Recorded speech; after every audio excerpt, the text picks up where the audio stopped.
अस्सलाम वालेकुम नाज़रीन, आप देख रहे हैं सूरज टीवी HD। मैं आपकी होस्ट सोनिया मुनीर आपको खबर से अपडेट करती चलूं। रिपोर्ट तैयब अवान अटक SP सदर जवाद इसहाक का गैर नमूना बगैर नंबर प्लेट गाड़ियों, रिक्शा और मोटरसाइकिल्स के खिलाफ क्रैकडाउन।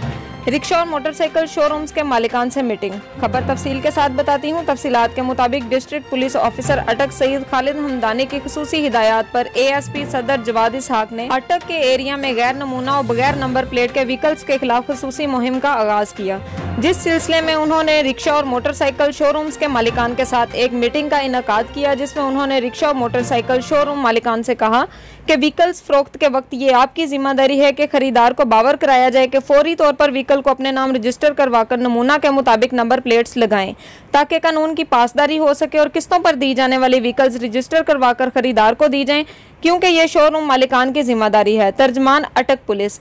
मजीद खबरों और अपडेट्स के लिए देखते रहें सूरज टीवी HD। हमारे चैनल को लाइक करें, शेयर करें, सब्सक्राइब करें। शुक्रिया।